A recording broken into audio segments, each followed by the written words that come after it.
unfortunately, Europe's problem today has become the world's problem.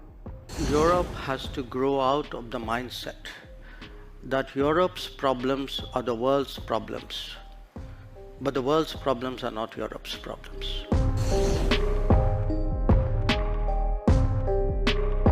Russia and China were the only two countries that made clear that they would not sign on to that text.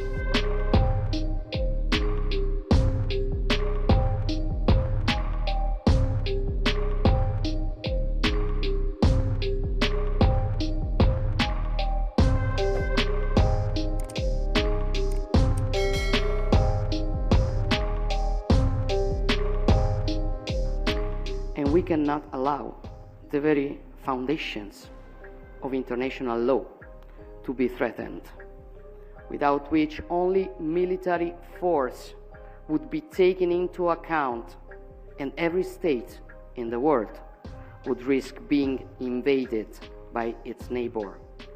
These are not only the interests of the European countries, these are the common goods for the coexistence of all countries of the world.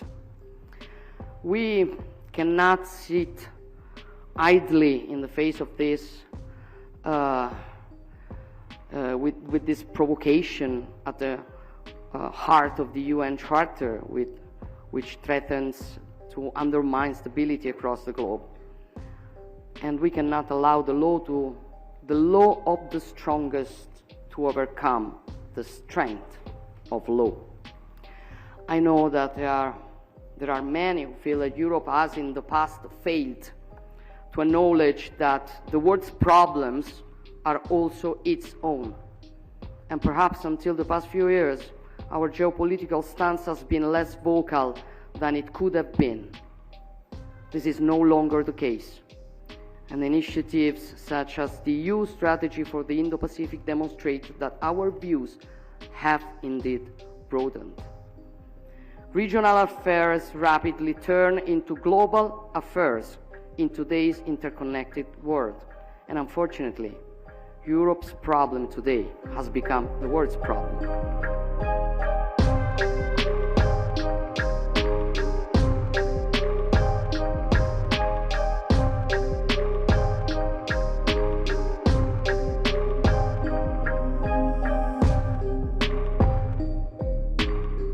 Number one, why I wanted to interrupt you in a way.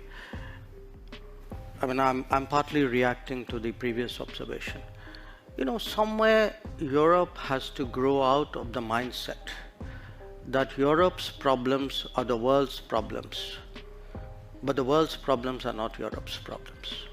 That if it is you, it's yours. If it is me, it's ours. I think that's something. And I see, reflections of that. Again, in terms of, there is a linkage today which is being made. A linkage between China and India and what's happening in Ukraine. So come on, guys. I mean, China and India happened way before anything happened in Ukraine.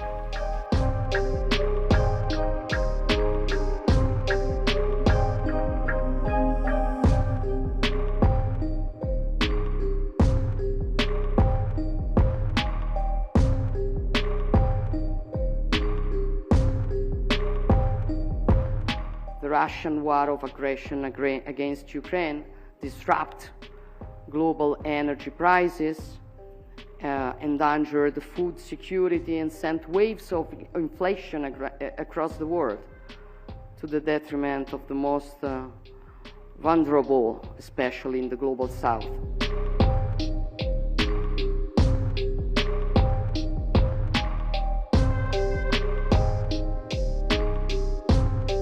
We met here in Delhi roughly 1 year after President Putin launched his war of aggression on Ukraine, and 1 week after 141 countries voted in the United Nations General Assembly for a resolution that expresses support for a comprehensive, just, and lasting peace, in accordance with the United Nations Charter and its principles of sovereignty and territorial integrity, and deplores the human rights and humanitarian consequences of Russia's aggression. Not a single G20 member voted with Russia to oppose that resolution. The Chair's statement by India today reaffirmed the declaration issued by the G20 leaders last year in Bali, which, and I quote, strongly condemned the war in Ukraine and stressed it is causing immense human suffering and exacerbating existing fragilities in the global economy, end quote. Russia and China were the only two countries that made clear that they would not sign on to that text.